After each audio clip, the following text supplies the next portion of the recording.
Hello, नमस्कार. माझ्या चॅनलमध्ये आपलं खूप खूप स्वागत आहे. तर अर्धा जून संपत आलाय आणि अजून पावसाचा पत्ता नाही. आपण सगळेच पावसाची अगदी मनापासून वाट बघतोय ना. कधी एकदा पाऊस येईल आणि खास करून शेतकरी. त्यांचं तर पूर्ण जीवन शेतीवर अवलंबून असतं आणि पावसावर शेती अवलंबून असते. त्यामुळे ते तर सगळं आपल्यापेक्षा जास्त पावसाची वाट बघतायत. तर आजकाल हवामान खातं आहे, त्यामुळे आपल्याला हवामानाचे अंदाज कळतात.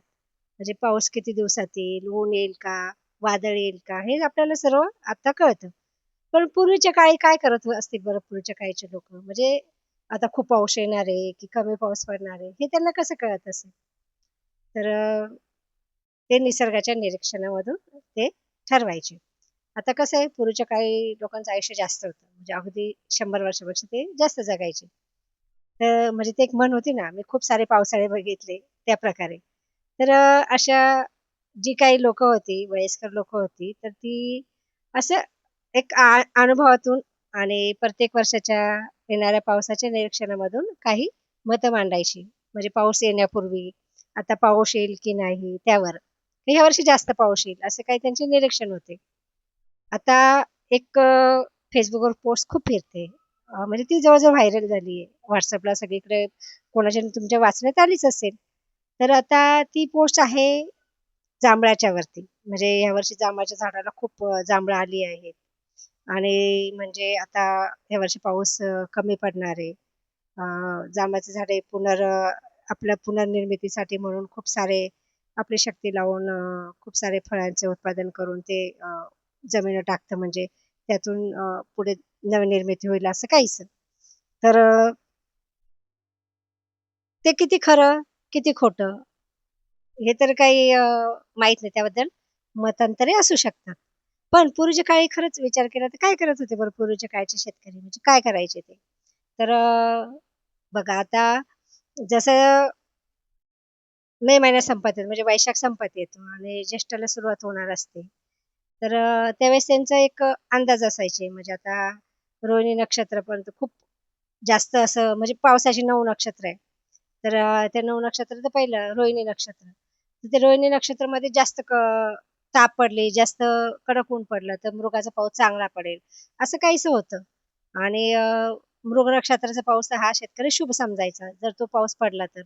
मृग नक्षत्र कोरडं गेलं, तर मग शेतकरी मात्र चिंतेत असायचा.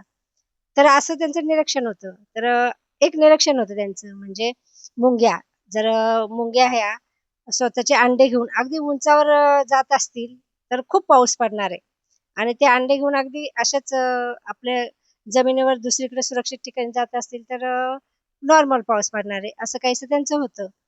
तर त्याच्यामुळे एक अंदाज होता तो. म्हणजे पक्षी जे आहे, ते खूप उंचावून उडतायत, पण ते अचानक कमी उंचीवरून उडायला लागले, तर ह्यावेळेस पाऊस जास्त पडणार आहे.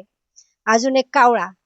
कावळा जर घरटं असं दिसेल असं बांधतोय किंवा खाली जे कमी उंचीवर बांधतोय, तर त्यावर्षी पाऊस हा साधारण पडणार आहे.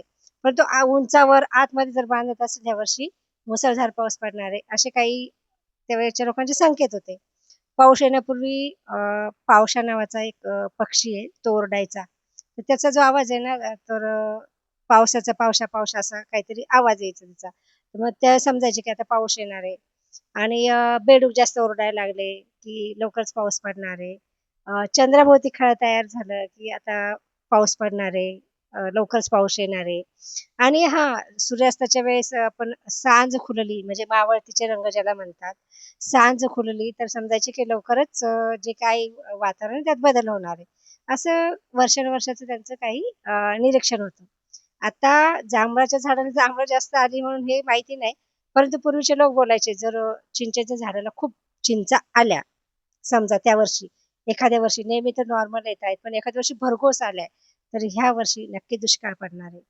आता जांभळाची झाडं तर सगळीकडे नसतात, पण काटेरी जे बाभळीचं झाड आहे, ते प्रत्येक शेताच्या बांधावर असतंच असतं. तर आपलं शेत आहे त्यातून दरवर्षी ते झाडं बघत असतात आणि एक वर्ष असं येतं, की त्या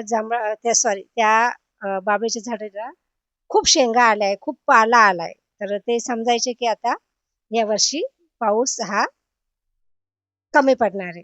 असे काही ठोकताळे होते. आता भावाची फुलं जास्त आले, तर आंब्याला मोहर जास्त आला, तर समजायचे की यावर्षी पाऊस चांगला पडणार आहे. असे काही त्यावेळच्या लोकांचे एक अंदाजे ठोकताळे होते. तर त्यावर त्यांच्या त्या अशा संकेतावरती एक कविता आहे, तर ती मी आता वाचणार आहे. आभाळातल्या ढगांना कुणी पत्र पाठवत नाही, तरी मोर नाचू लागतो, काहीतरी जाणवत राहते. मुंग्या अंडी घेऊन धावतात उंच जागेच्या शोधात. बेडूक गाऊ लागतात गाणी पावसाच्या स्वागतात. चंद्राभोवती खळे पडते, वारा दिशा बदलतो. निसर्गाच्या कुशीत दडलेल्या पावसाचे संदेश देतो. वावा सोनेरी फुलांनी अंगण भरून टाकतो. मातीचा मंद सुगंधही येणाऱ्या सरींचा मागोवा घेतो.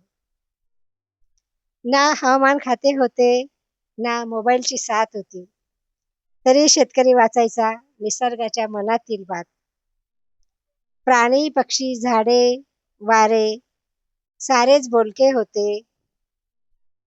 पावसाच्या आगमनाचे संकेत हळूवार सांगत होते. आजही जेव्हा मोर रास्ततो, मुंग्यांची धावपळ दिसते, तेव्हा नकळत मन म्हणते, पाऊस लवकरच येणार आहे. पाऊस लवकरच येणार आहे. माझी कविता, माझा व्हिडिओ नक्की आवडला तर नक्की लाईक करा, कमेंट करा. तुम्हाला पण पावसाविषयी असे काही संकेत असतील तर ते नक्की कमेंटमध्ये सांगा. कारण ज्यांचं बालपण खेड्यात गेलंय त्यांनी नक्कीच काही गोष्टी अनुभवलेल्या असतील. जोराचा वारा सुटला, तो कोणत्या दिशेने सुटलाय? त्याच्यावर पण पाऊस कमी येणार, जास्त येणार, असे काही बरेच ठोकताळे होते. जे तुम्ही अनुभवलेले असेल तर नक्की कमेंटमध्ये सांगा. माझा व्हिडिओ आवडला तर नक्की लाईक करा.